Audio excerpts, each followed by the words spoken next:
It's 2009. The country is on the cusp of a deep recession, and automakers are taking government bailouts due to plummeting car and truck sales. But guys with names like Dino and Delmo started looking towards the past, in particular the red-headed stepchild of the Chevrolet truck, to help breathe new life into the truck industry and help set the foundation for the C-10 craze for the next 10 years. In this episode, we're going to be diving into the history of the Chevrolet C-10, starting with its 1960 to 66 platform. So just like the fashion world, the world of customizing cars and trucks has followed certain trends and cycles.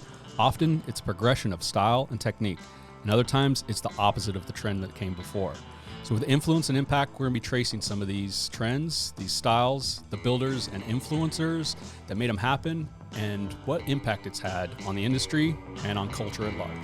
So today we're going to be starting off with something that's kind of near and dear to our hearts. It's the C-10 truck. And we're going to be starting off where basically with the CK designation started, and that's the 60 to 66 truck. These were kind of like the ugly ducklings for a long time. Not as many people wanted them, but they've gotten a lot more popular in the last, probably 10, 15 years. I can remember back maybe 2003, I was over at Go Easy getting my truck bagged, and one of the guys, Scott, there had the Cat Eye 61, I think, front end on these trucks, and it was all bagged out, had tons of metal work, roll cage, bed cage, all this fancy stuff on it, but you just looked at it and you're like, that thing looks ugly. It's so true though. It's kind of what people thought of these trucks. Yes. At the time. Right. They were kind of the least desirable of them. And I think that's kind of why he was doing a lot of that work to it, is because no one really cared. Yeah, those trucks for a while there, they were kind of like you mentioned, the ugly duckling. Nobody really liked them. They came from a different era. They came from that atomic era, back when trucks and cars kind of looked like missiles or, your latest spacecraft. So it didn't really kind of, for our generation, it didn't really connect with like what the younger or the older generation had going on with those trucks, because those trucks really were a lot of first on those trucks. You're looking at independent front suspension. You're looking at more of a car-like ride. This is when they were starting to try to make a car more like a car. I'm sorry. This is when they're trying to making a truck more like a car. Yeah. Well, and that's the thing. It was definitely still some of that 50s era styling. It was Harley Earl? Harley Earl, yeah, was the original designer. So obviously your 57 Chevys, your 59 Buicks, Cadillacs, your Buicks. Yeah. Very bolsterous designs, very kind of long lines and kind of fat looking fenders was his style. Yeah, definitely. And it kind of fit that gap. Obviously, it was designed in the late 50s. I think it was the last truck that he ever designed. Yeah, absolutely. Yeah, it was. Yeah. And then obviously a lot of those were long beds. Yeah, and that's the thing too, that my memories of those trucks are mainly long bed trucks, because really back in the 60s, a short bed was kind of a ridiculous thing to have. It was something that usually was reserved for government jobs, or maybe a ranger or a Forest Service guy would have a short bed pickup, because they didn't have to haul anything. Most people, they would have like an 8-foot bed, you can put an 8-foot sheet of plywood in. Mm-hmm. You could put a camper on it. And that's my memory of those trucks, or a lot of those trucks that had like an roof over the cab. Those campers. And, a lot of guys would go camping in those things. But, it took a long time for them to kind of become kind of a hot rod, if you want to call it that. Mm-hmm. Because really they served more of a work purpose. Yeah. And they kind of felt like a little bit more of the work truck. Like this is before the later C-10s that really got comfortable. Right. And even, of course, the CK OBS truck, when that happened, that was, you basically got a sports car with a bed on it. That's kind of how those started to go. And that's, I think, if I remember correctly, because there was like a couple years ago, there was a huge auction in like Nebraska that had like 150 of these trucks. Yes. And they were like, 10 miles on the odometer, and, sitting out in a field, trees growing through them. Right. And they were like all long beds. And it's kind of like, you start thinking, you look back, and I think it was like 80% of them, I think, were long beds, something like that. Easily. Numbers wise, I would have to look some of that up, but. Well, we can easily look all of that up. But you're right. Everything was, geared more towards a utilitarian thing. It wasn't about individuality. It wasn't about your spin on a vehicle. This was about, you've got a truck's used for work. You're going to put your gear in it or your building materials or your fun, and you're going to take it someplace. Mm-hmm. That was those trucks. Yeah. It wasn't low and slow. It wasn't anything cool to cruise. No, and that's, so just some numbers on that and this is 65. So towards the end of the cycle, from 60 to 66. But there was about 55,000 short beds. Oh. Half tons made. Okay. How many long beds do you think of that was? Like, judging that percentage. I'm going to say 220,000. You're close, but 157,000. Oh, okay, okay. Yeah, so 3 times the amount exactly of these trucks were long beds. Right. So that reflected, basically what people wanted, what they were buying, right. And what they were using them for. Right. And I think one of the interesting things, especially when it gets into later, like customizing these, is 60 to 62. Well, okay, and here we go, because I do classify these trucks 2 different ways. I look at it as a 60 to 63. Mm-hmm. Okay, and I know where we're going to go with that. Yeah, break it down. Break it down. So for me, I look at 60 to 63 because of the body style. You have more of what was the older body style. You have like the task force kind of that era. You have the wraparound windshield. You have the knee knocker doors that mimic more of the Chevy Apaches. And even too, the 60s, 62s were still called Apaches. So it wasn't until 63 until they dropped the Apache moniker and just basically referred to them as C-10s, even though a 60 still has the C and the K moniker. Right. It does get kind of confusing. Yeah. They were kind of throwing stuff around, and obviously I think kind of in regular nomenclature, we've just come to accept C means 2-wheel drive. Correct. K means 4-wheel drive. Correct. There's going to be some mixing and matching, but like, hey, that's kind of the basics of it. Chevy is always a confusing one because even today they're still messing around with the LT1 engine, which is that the 70 LT1, the 90s LT1. So we're talking an Impala, or right? what? Yeah. So Chevy does like to repeat themselves, but also too, going back to the breakdown, I also then look at the 64, 65, 66s alone because of the cab design. Mm-hmm. Yeah, because you had the slant, kind of windshield, right? A little more modernized, a little more, And those are usually the more popular ones with the customizer guys. Yeah. They kind of like those 3 years. But the funny thing about it, if you're looking suspension-wise, 63 is the big year. Yeah. Because 63 is when we go from torsion bar. We lose the torsion bars, and we go to a coil spring. Yeah. So front end. Basically, from 63 on, it's almost identical suspension throughout. And even till, 10 years ago, it's basically, you got your upper, lower control arms, your coil spring, shock. Right. It's basically, you can easily lower it. You can bag it without having to replace the whole front, cross member. Right. Whereas, the torsion bar setup, what can you really do? Torsion bars, they have a good purpose for a work truck. Yeah. Yeah, they can hold a load, hold a lot of weight really well. Right, they hold a lot of weight very well. Mm-hmm. They are adjustable, so sure, you can use your adjustable ride. You can turn them down, but the problem with that is that you end up with a horrible ride. So going with the coil spring front end, you had the good ride, you had the right suspension stance, and they were interchangeable. So you're going to get a better ride out of that. But these trucks, again, too, going back to the 64, 65s, those are the ones that have the cleaner, more of like the triangle doors. A lot of people refer to them as. You lose the knee knockers, so the cab itself seems a little bit larger. Okay, I see what you're saying. Right? Yeah, it's a little more comfortable. It's a little more comfortable. Yeah, you're not thinking you're in a farm truck. You're thinking you're in something that's a little more, And then also for driving, you're not in that fishbowl. You don't have that wraparound windshield that kind of gives you a weird distortion when you're kind of looking at it. So it was better to have that flat windshield, and that's why it makes those trucks just seem more. Because the other thing too, look at us. We're jumping into regular, current model trucks, and they don't have wraparound windshields. No, I don't think anything's really had a wraparound windshield for who knows how long. Right. So, but these things, they still had kind of the bubblegum look to them too, as a lot of the color schemes. They were, your pastels, they weren't a lot of loud colors. They had 2-tone trim. You could upgrade and actually put a trim on it. Some of those also too, you could do two-tone paint. So these still screamed 50s. These were still kind of we're going to hang on to the decade a little bit longer than we really thought that we were going to. Yeah, well, and that kind of makes sense a little bit too, is that this is the last one that Harley Earl designed.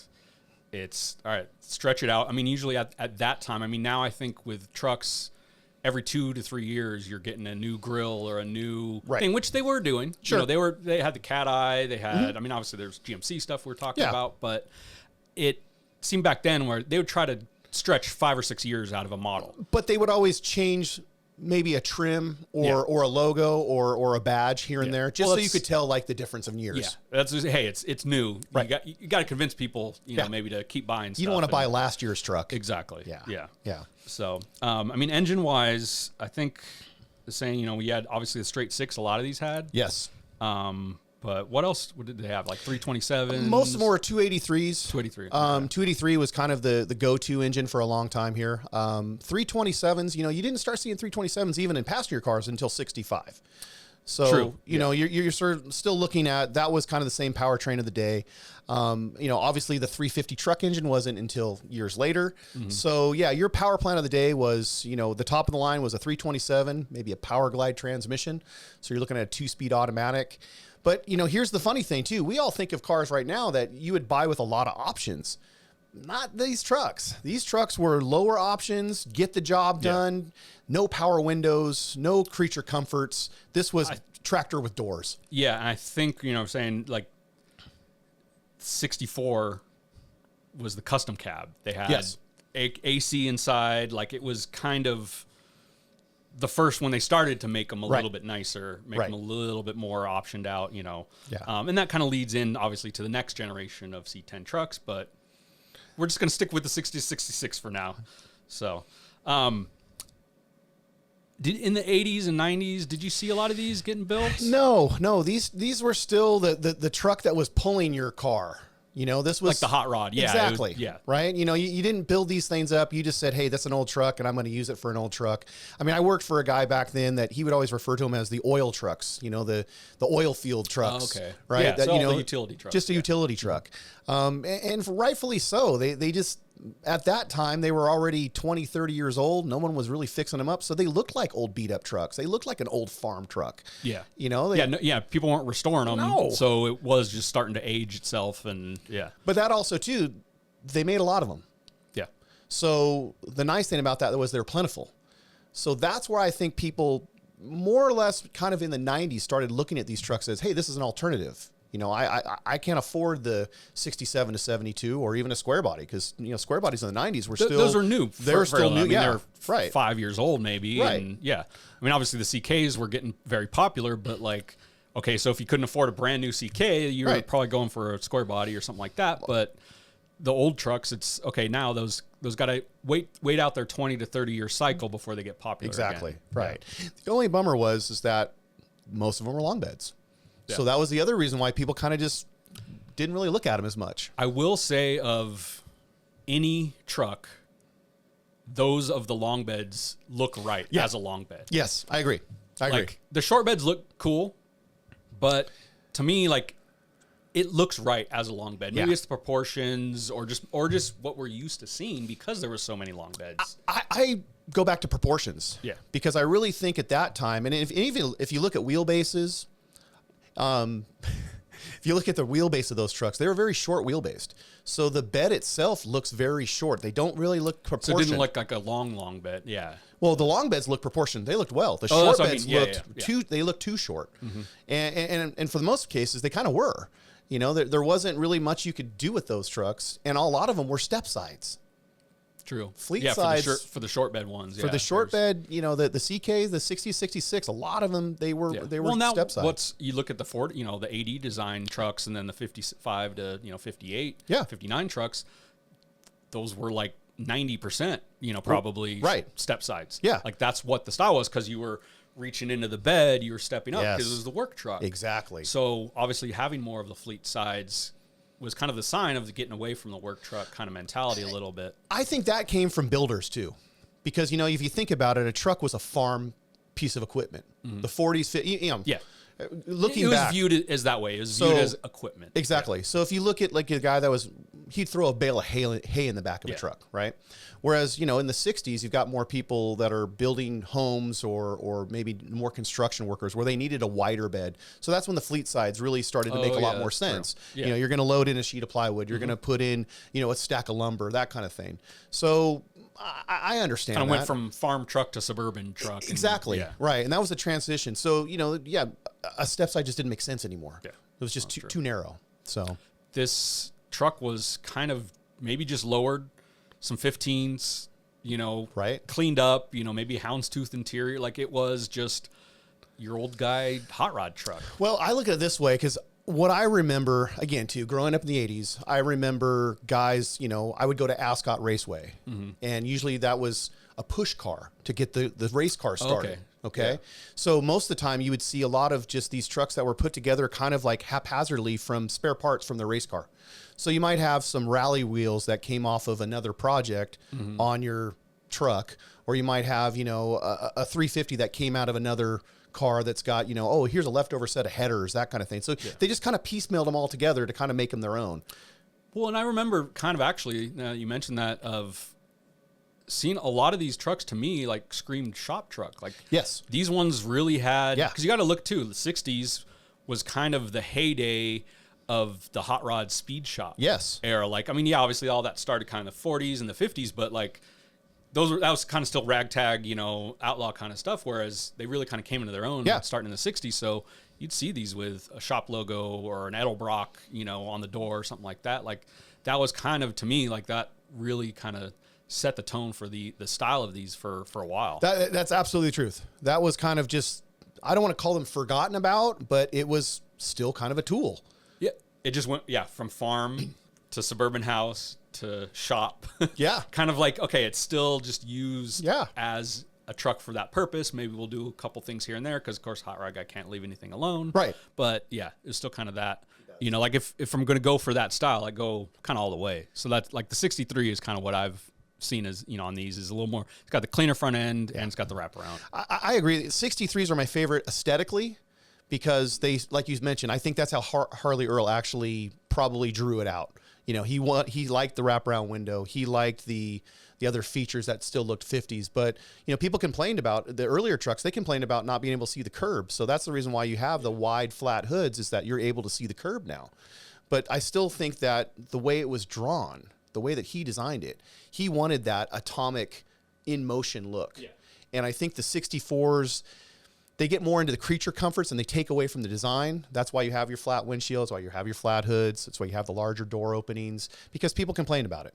If you're 6 foot tall, you're going to knock your knee into the side of the door. That's why they called them knee knockers. That's why they called them knee knockers. Obviously, right. And that was kind of the last they started getting rid of that. Yeah. But that's, I think, kind of going, like I said, style wise, it still kind of had that older, kind of classic look, which is now cool, but for a while there, like in the early 2000s, it wasn't really considered cool. It was the forgot about truck because, you had the guys that really liked the 55 to 59 design. They liked that older 50s look. And then you had the guys that are like, well, the 67 and 72s looked so much more advanced. So clean. I mean, right. It was, a clean look, clean lines, really nice, curves to it versus, I mean, there was some curves on the 60 to 66 trucks, but they were kind of very angular a little bit with some rounded edges and stuff here and there. Right. But I remember, obviously standing out in the early kind of 2000s was Jeremy Cook's truck. Old school. Project Old School. I actually helped him build that. So sure, let's talk.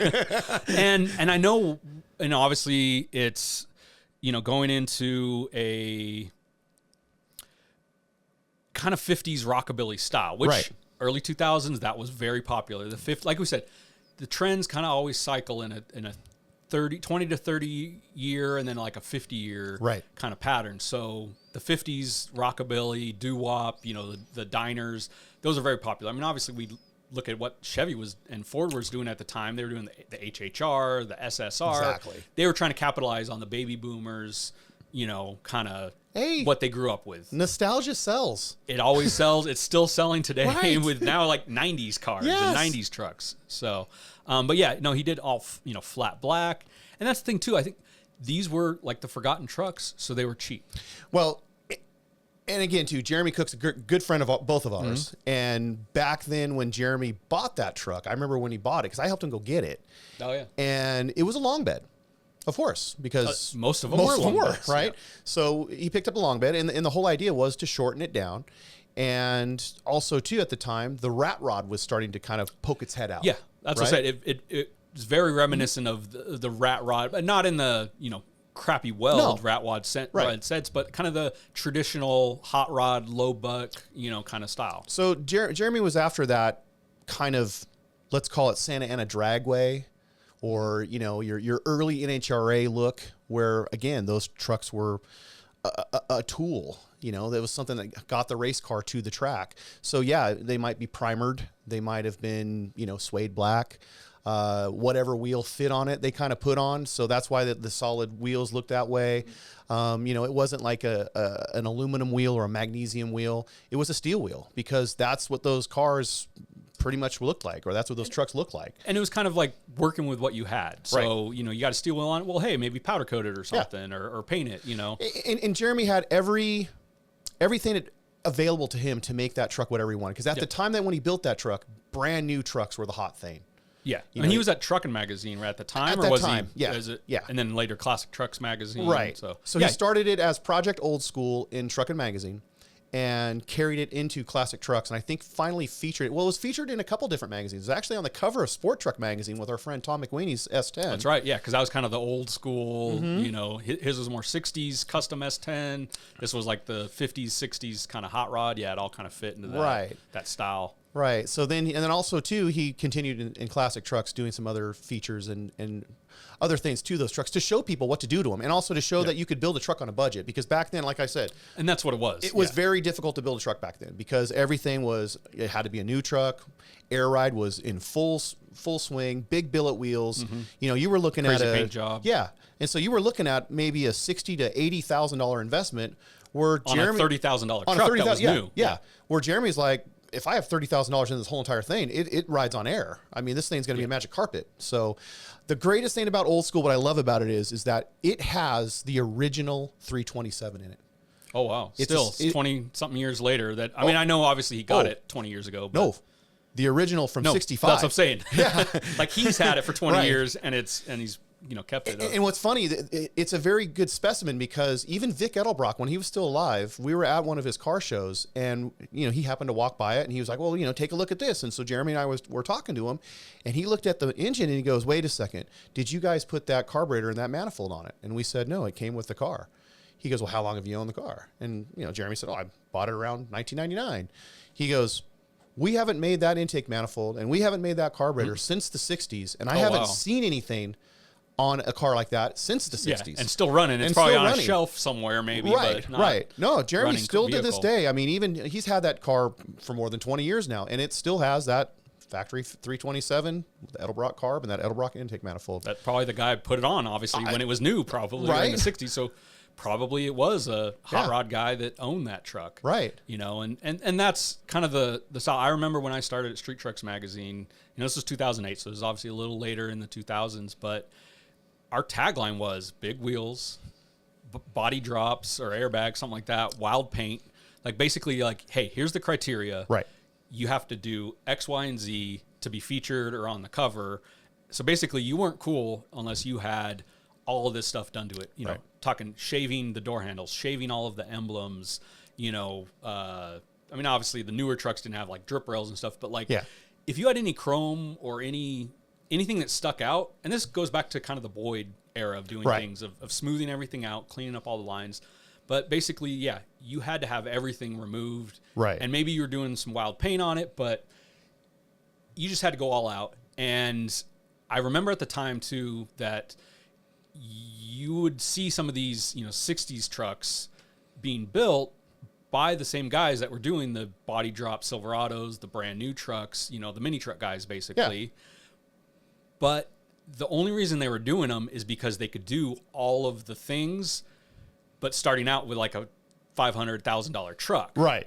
So, and speaking to Jeremy again, I remember, having dinner with Jeremy the night he was coming back from shooting Chris Kudo's truck out in the desert. Well, there you go. When it was all painted and stuff like that. Right. But yeah, Chris Kudo's truck is definitely one of the first kind of like iconic 60 to 66 that kind of broke the mold of the old guy truck. Let me tell you, that truck was a game changer. And before we get more into Chris too, I have to also kind of wind this back, because Jeremy was actually working with Bob Grant and Chris at the time and kind of designing things, because Jeremy actually in Project Old School, you know, he was one of the first guys to use a solid wheel.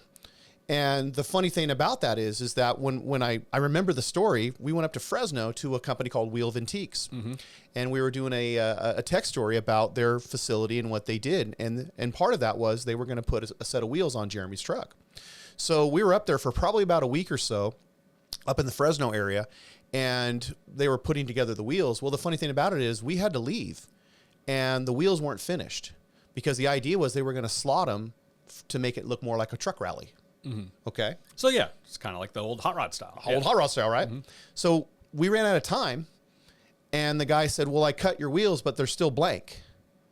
So we just said, roll with it, and drove home with a set of blank wheels. Yeah, you had to do what you had to do. Right? No hubcaps. You know, we'll talk about that in another episode. Those get later on. Right. Yeah. But they were just a blank solid wheel that was a larger wheel that the guy said, well, I can powder coat them for you if you want it to look like anything. So they powder coated it red, and you know, obviously, you know, your black suede paint job, red wheels, 1999, 2000. This is when we're starting. Yeah. No, I mean, so it's kind of funny. Like, oh, do we call them Delmo wheels or do we call them Cook wheels? Right, you know? right. Or Wheel of Antiques. Well, but that's the thing. Yeah, and Wheel of Antiques made sense for that truck because those are a hot rod wheel company. Now, the nice thing about that, so all that's going down, and Jeremy too's doing some other, like he's working for Classic Trucks at that time. And when he's working for Classic Trucks, obviously he's exposed to all of the street rod guys, right? Yeah, as part of that group. Yeah. Yeah. And back then, dry lake cars were getting kind of popular. Again, goes back to kind of the rat rod thing. So he was influenced by those guys as well. But all of those influences, he's now bringing that to Chris Kudo and to Bob Grant when they're starting to, again, work on a truck that really nobody cared about. And if obviously the metal magic that Bob Grant, you know, it's one of those things, hey, wouldn't it be great to pancake the hood? Okay. Yeah. Wouldn't it be great to section the body? Okay. Yeah. Wouldn't it be great, you know, and that's where that truck just, if you start looking at that truck, it was a piece of art in bare metal. Oh, absolutely. And then got I think I always call it the 50s treatment, because obviously it started to be, you know, the yellow and the white. Well, no, and that's kind of what it was, in which honestly too makes sense, being that Harley Earl design truck. Exactly. Like basically, hey, this is like a throwback to the 50s, 60s, you know, kind of custom. Yeah, you got the chopped top, fully sectioned, you know, the back end of that was the work of art. It was, yes. And I remember seeing that in bare metal at the Forbidden show. And, you know, it can't remember exactly, but it had like the Cadillac taillights, but not like the 80s and 90s ones. No. We're 59, talking 50s. 59. But the way that they looked at that line and they thought of what Harley would have done is that, okay, he of course designed the 59 Cadillac taillight. So where would he have put that on that truck? Well, there's a style line that matches that taillight. Yeah, and it's like perfect height. Just, you know, throw it right in there. Right. I mean, it just that's why that truck seemed effortless to me. Like when you looked at it from the eye, it all made sense. It just made exactly. It made sense. You know, and obviously he finished it off in a black paint job, which to me I think was to show people the quality of work that went into that truck. Well, the reason it ended up turning black, which I do like it more. You know, I mean, I think for the era, the mid 2000s, the yellow white, you know, standing out, and the kind of the airbrush trim, it fit kind of the style, but the black really shows off the work. The reason that happened is because I can't remember what show, but he was coming home from, and I think a drunk driver hit him. Yes. So completely damaged the back, you know, the truck. So obviously all that metal work had to be redone. Took a couple years, and then now also that's a testament to, you know, Bob and to the body guy that painted it, because all of that custom metal work to then turn it black. Yeah. I mean, you're a painter, you know how difficult that is. And to me, that was, like I mentioned, I thought that it showed the truck off better. Yeah. It really showed the level. It showed the work off. It did. It showed the level that they took that truck to. Because when it's yellow and white, it kind of, you're getting distracted. Your eyes getting distracted a little bit. It was too busy, and you know. But I also think, you know, reflecting back, it was a homage to the original design, and then they made it their own. So, You know, And that, I mean, that was, you'd seen a couple of those trucks start to pop up, but aside from Chris's, well, now hold didn't on really a see sec. a whole lot Hold on a going sec. on until we. There was a guy in Arizona that caught the trend, and he likes cats, El Gato, El Dino. right? Yep. No, and that's kind of what I was leading into is like and if you know Dino, obviously kind of everybody knows his show, but one of the nicest guys, and he's a little bit of that 50s rockabilly guy, Right. kind of evolved, but think of it at we were talking about the shop truck. We were talking about, the Jeremy's, flat black, suede black. Well, Dino's, and he still has this. He Yeah. still has his panel. Yeah, And it's got his Dino's appliance. that's right. On the side. It's had it on the side of the panel for long as I know him. Yeah, Yeah. as long as I can remember. Right. And all flat black, obviously he's done a lot of stuff to it since then, but yeah, it was, hey, I need an old shop truck that I can fit a laundry, Yeah. Right. laundry machine in. Yeah, Obviously he's going to go for a panel. right. And lay it out, customize it. And I believe this also was the very first Porter-built drop member is on that. Not the first article. That was on a Right. square body. Yes. He still has that. That stood out. I remember even seeing, photos of it even before I had met him or anything like that when, Kevin Whips went out and covered the first Dino's Right. Get Down. Mm-hmm. It was the day before Good Guy Scottsdale. Hey, Dino's like, hey, come hang out at my house in my Right. garage. Barbecue. Let's have a barbecue. So you had maybe 10, 20 trucks, probably. If that. Yeah. Yeah. And, I think we ran like 2 pages of it. 'Cause Right. it was like, oh, this is cool. Yeah. Yeah. And then I remember going the next year. Yeah. And that was when it was at his shop. Well, shoot, the first, I think 2 years, because I didn't go the first year. Yeah. And then I remember Travis took me the second year, and we barbecued at his house. Okay, so I was still at his house. And then I think that it was maybe the third third year I went, I Yeah, know when for you- sure. Yeah. The first year that I went was at his shop. Right. And I remember pulling up, parking in front of his shop. Yeah. Hanging out. Right. Having a good time. Yeah. I think we had meatball subs probably Right. or pizza, something like that. Yeah. And then I went, every year since pretty much. And the next year I had to park at the furniture store. Yes. Then the year after that, I had to park across the street in the dirt lot. Uh-huh. Then that got full of trucks. So then I had to park up the street. Right. And then I think like one year we went and we had to park like around a couple blocks up. Right. To get to that. And then the police had stuff blocked off. Like it just turned Yeah. into, Well, the it was neighborhood- getting too big. Yeah, the neighborhood just, I feel for those people. It's in a It's residential in a total area. residential Yeah. neighborhood. I mean, we were blocking the streets where I remember when like the whole street was cars parked both sides of the street and down the middle. Yeah. And that was when, okay, you need to find a spot now. Yeah. But I give Dino a lot of credit for these trucks because not only has he owned that panel for eons, but he's gone had through several of Well, those. that's the nickname. And I think I even wrote this in an article. He's Mr. 60 to 66. Yeah, and I would Because, I mean, now you're seeing, we just saw a, mid 6-figure one owned Right. by a baseball player out at the, SEMA show. But like, there wasn't a ton of people building these trucks 15 years ago, Right. Or 10 years ago. And Dino was kind of that guy. And so he's had his Pro Street, truck and, he had the single cab dually. Right. He had a crew cab dually that was originally like a Ranger conversion, of these trucks. And then of course, to me, one of his most iconic that really just kind of encapsulated his style and took it up was the blue one. Exactly. You know, I was that, just the gonna blue and mention white that. Yeah. one, bagged, Yeah. had like the steely wheels, white walls, like just super clean look, and what I like about that truck, I think that is the first culmination of the style that we know now. that, yeah. That kind of like all of the little pieces put together. Because, Dino, he was the trailblazer in those trucks because, again, it goes back that nobody really, they made spindles, they made springs. Obviously, your Western chassis, your Beltex, those people, they made parts for him, but they weren't popular. Where Dino said, hey, here's what we're going to have to do. If I'm going to do this, I'm going to have to make parts. And Dino's not the greatest fabricator guy in the world. He's not known for that kind of thing. I mean, again, he's an appliance repairman by trade. So the nice thing is for him to link up with Nathan Porter and for them to say, hey, look, I've got a reason, I've got the means, let's make something happen. Necessity is the mother of all inventions. Well, and that's what it was for pretty much all the C-10s, and obviously we're focusing on the 60 to 66, 63 to 66. Yeah, you had the nicer suspension, but you had a 3-inch block of steel hanging below a frame. Right. So that front cross member is really, I think that's probably maybe what limited some of the people doing air suspension in the early years, is that, yeah, you could bag it. Mm-hmm. You were still going to be that far from laying frame. Right.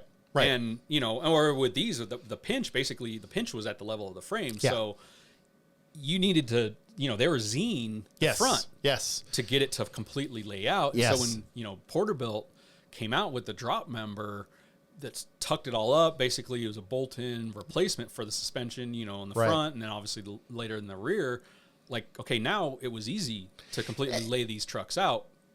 And you're exactly right, because I remember when those trucks, when guys would either Z the frame, and I'm talking older guys that were now in their 70s or 80s. You would Z a hot rod. And that's the thing. And get the body lower and get the, That's exactly where it came from. Yep. So then it got to a point, my generation started sectioning the cross member, which was... So section, you bring it up a little bit. Well, you basically, those cross members unbolt, so you unbolt them, and you actually would take the 2 inches out of it and just re-weld the two pieces back together and then reinstall it. So you're keeping all the suspension the same, you're just basically... You're just limiting the amount of that big, thick cross member that you talk about. That was the anchor. We used to always call it the anchor, because that was the first thing that would always hit the ground. Yeah.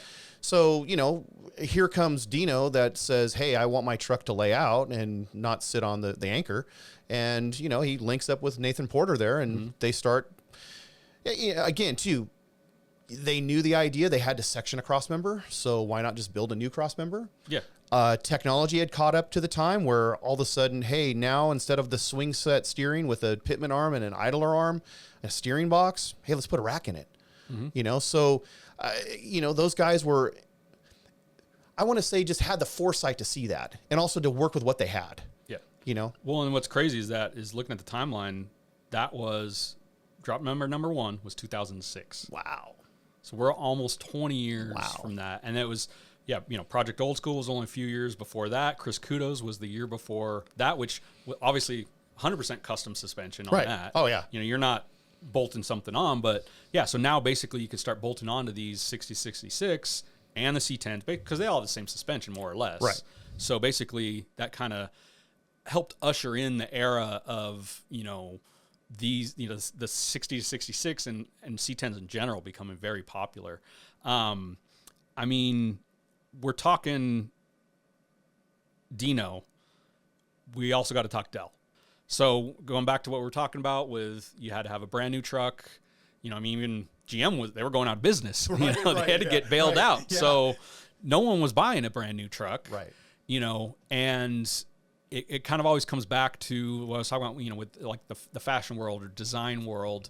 The trends usually start with someone that is very creative, but doesn't have a huge, you know, budget, but they can work with what they've got and make it cool. Yes. You know, and, you know, you look at, you know, reclaimed wood, that it was, you know, the huge popular trend in homes and design and stuff. Is like, well, yeah, that was because, you know, few people basically couldn't afford all brand new stuff. So, all right, well, let's just use what we got.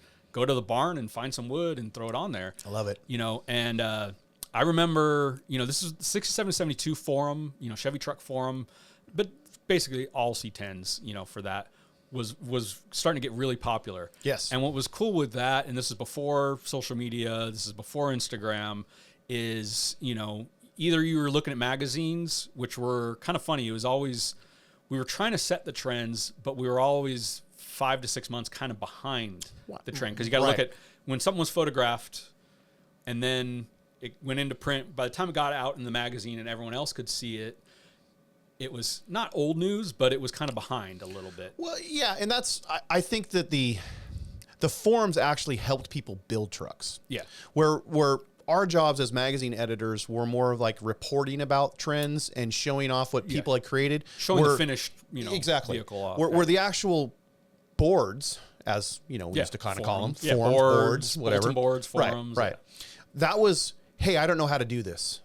how can someone else tell me how to do this? Well, and two, you know, it also, a lot of people are doing build threads. Yeah. So you could follow, maybe it took 2 years for somebody to finish a truck. Right. But you could follow along every step of the way. Yeah. Whereas, you know, if someone was building a truck 2 years from now when it was done, then it got in the magazine. Right. Yeah. You weren't seeing the progress, you know, start to finish. So that would help kind of spiral other people into building or taking cues from it because they could see it as it progressed. Well, and it was real world, you know, because magazines paint a pretty picture. Because remember, a magazine's trying to sell a product. They're trying to influence an advertiser to feel that they've spent their money in a good plot or spot here. Boards or, you know, message boards were, hey, this didn't fit. Now what? And then you'd have a guy chime in, oh, you know, here's a tip. Here's, you know, the way to get this thing put on your vehicle. Yeah. Or you don't want to do that. Here's this. Now, again, there's a double-edged sword on that too, because some people were very helpful and would offer great advice and offer you maybe even a way of doing it right the first time.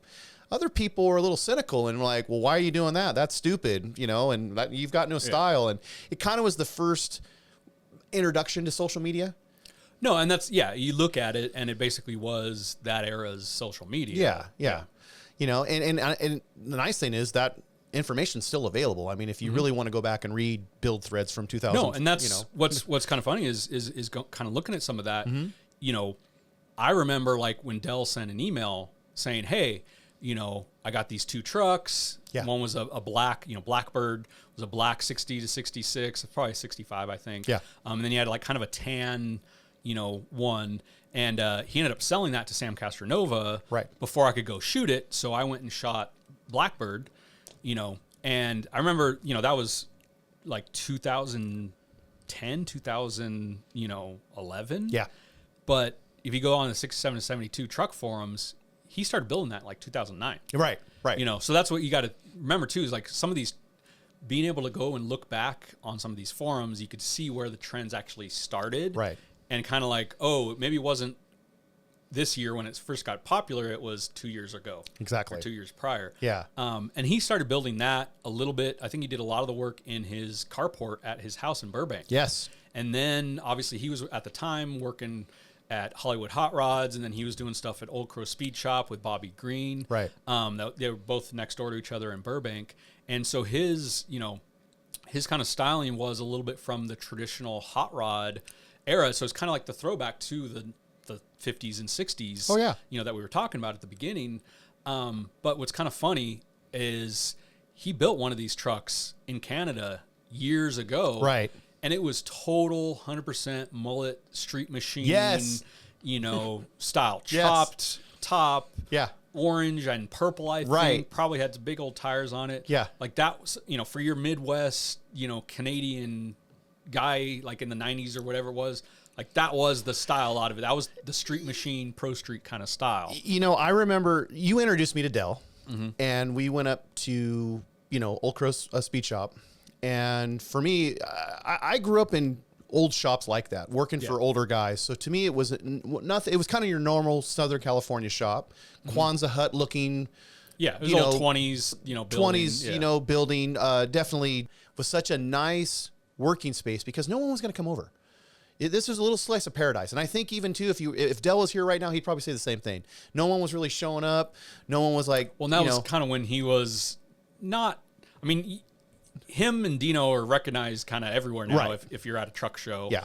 And that was kind of, obviously, he was still kind of under the radar. Like that, those trucks were just his personal shop trucks. Yeah. He wasn't building them for a customer. He was doing, you know, hot rods for Bobby. Right. You know, and then like he had like a chopper. And I remember like, hey, you know, what about shooting this, you know, bare metal, you know, 70s style chopper? And I'm like, I don't know, but Tim Sutton shoots for Street Chopper, so I'll give you his number. And then, of course, you know, Tim has shot tons of his trucks as well. But I think that Bobby really was a big influence on Dell because, like you said, if you look at Dell from Canada, he was, like you mentioned, your kind of run-the-mill builder doing the same thing that all those guys do up there. You know, when he did some lowrider stuff, he did an Impala that Billy Gibbons bought. Yeah. I mean, you know, but he was mixing it up. Yeah, he was mixing it up, and it was just kind of like, you know, your environment. That was it. If you're around people that are building big tire stuff, you're going to build a big tire car. Yeah. You know, come down to California here, and now you're living in Burbank, and you know, you're hanging out with the cool kids, the Bobby Greens, and you know, the Troy Lads, and it's going to rub off on you. Yeah. You know, so his style, I think, morphed because his eyes were opened up to the Southern California culture as well. You know, he looked around like, wow, hey, I'm still able to get these parts. You know, this is still sitting on the side of somebody's house. And at that time, it was sitting on the side of someone's house. And could you please get rid of this? Yeah. Yeah. He could probably get it for $500. Right. You know, and like, yeah, talking about some of the old parts I mean, we both know, you know, Bobby Green's huge collection of just everything that's cool from 100 years ago and throughout. Like, I mean, interesting engines, you know, hot rods. I mean, movies, you know, memorabilia. He's got the Yeti from Disneyland's Matterhorn ride. I mean, come on. Yeah. So, I mean, it's kind of like, so some of those old school parts were kind of available. And I remember, you know, talking with him and saying like, okay, he probably had 15 grand into that truck. Right. And it was cool. Yeah. It was, you know, yeah, and that's kind of what, you know, flipped the trend on the, you know, laid out, full shave, full paint job graphics to the older trucks that had the door handles. Right. That had all of the factory trim on it, that had the wood bed, you know, basically focus your money on what made it cool. Right. And made it drivable. So obviously you got 40-year-old suspension. So if you can do all new suspension, air ride, new brakes, you know, new, you know, wheels, and then, you know, that would make it look cool, make it drive really well, maybe fix up the motor. I mean, I know, you know, before we got into the Del S3s and the LS swaps, it was still just, you know, the factory blocks. motor, small block, just cleaned up, you know, fixed up so you could just cruise it. But, and that's also too, I think the genius of Del is that he works with what he has. Yeah. You know, like so the truck shows up and has trim on it. Leave the trim on it. Yeah. Right. The truck has a 327 in it and runs pretty good. Roll with it. Mm-hmm. But he still would set the trucks up. And this comes back to stance because, I mean, anything you can pretty much, well, I'm not going to say a Prius, but you can pretty much make anything look cool with the right stance. I mean, stance kind of sets everything. Right. And I think Del took on to that and looked at what, you know, guys like what Dino and Nathan were doing over there in Arizona, but also looking at like what Troy's doing with the 32, you know, setting the stance, getting the right shape to it, making everything look like that's what I want it to look like. Mm-hmm. Now, again, the greatest thing was he was doing it for himself. He was doing it as a shop truck. Yeah. So they weren't finished. He could do it kind of whatever he wanted. Yeah. Well, and that was you didn't need to paint him because it was a shop truck. Why would I paint a shop truck? Because I'm going to throw something in the back of it and scratch it? Hell no. I'm going to leave the patina. And again, too, patina was just a word that artists used back then. Yeah. Right. That was kind of, the aged look. Yeah. Patina was kind of like, that was like rat rods had rust and had the patina, like that was more rust. Right. So like the patina stuff kind of had a little bit of a bad, you know, name kind of at that time because it was like, oh, it's just rusty. Yeah. You know, but then like, okay, you find something that has some super nice patina and you could either preserve it or just kind of let it do its thing. Right. And it had some character. It had some history. It has a story. I mean, I remember like Courtney, he didn't have any of these trucks, but Courtney Howell with his 42, he was saying, you know, it was all kind of had some patina and some flat stuff. It's got a lot of good dirt on it. Yeah, you know, it's got a lot of good history on it. Right. You know, I do remember on Blackbird, Del, you know, he was, like I said, he wasn't trying to paint it, wasn't keeping it a shop truck, you know, didn't want to worry about scratching it or, you know, wherever he parked it. So left all the dings, the dents, the mismatched stuff, but he did paint, some of the parts of it, like I think on one of the fenders and on part of the bedside where either someone had primered it or it had some damage. Yeah. So he just kind of blended in some flat black just to keep with the patina look, but, you know, just make it all look presentable. I mean, that's, the way I look at it is he was preserving the story of the truck. Yeah. You know, like the memories were there. You know, the guy that owned that truck, he, you know, had it for X amount of years, and then now it's been given over, or you know, Dell's now the new caretaker of that truck. So why mess up the story of it? Mm-hmm. You know, and that kind of goes back to, I'm going to throw Jeremy Cook back into this deal because, you know, Jeremy, he purposely Mexican blanket. That was planned for the interior. Yeah. Right. It wasn't like, oh, this is just something I'm going to put on here for now until I get a seat cover. It was like, no. But this is the seat cover. That's where that style started. But then it kind of, and like I said, it comes back to working with what you've got and making it cool. Right. And that's what the guys were doing that couldn't afford. Well, and that comes seats. Throw the blanket in there. Well, now that's a style. And that comes from the surfers that, you know, in the 50s that were buying Woodies, and the seats by then were, you know, they were terrible. So their way of covering it was a Mexican blanket. Why? Because Mexican blankets were all over Southern California.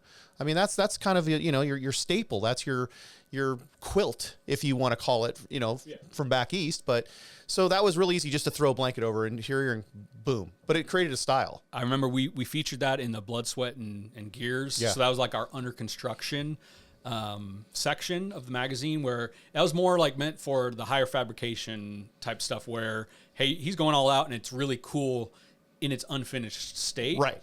Del and I actually kind of, not an argument, but we kind of got into a discussion about that, because for us, for the magazine, yeah, it was patinaed, maybe a little primer. It wasn't finished, but it was cool. Right.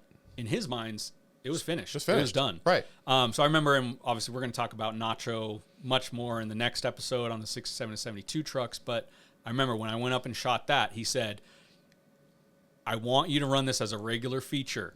I don't want this under construction. This thing's done. It ain't changing. And I'm like, all right, we're good. And that, you know, it was bit by bit that the patina style trucks really started coming to their own as a style and be appreciated for what they were. And then obviously with any other trend, it kind of got into overblown where everyone had to have patina and fake patina and all that kind of stuff. But, you know. Well, I'll tell you what, let's end this right now on a cliffhanger, because we want you guys to come back and get the rest of the story about Del and some of the other guys that built the 67 to 72s. Yeah, because this kind of is leading into the real kind of explosion and popularity of the C-10 trucks, the 60 to 66, 67 to 72s, and then the square bodies. I mean, obviously the 67 to 72 has kind of been the most sought after and the most iconic, but none of that would have happened if you didn't have the 60 to 66 trucks and the kind of the early pioneers of the C-10 world like Del and Dino.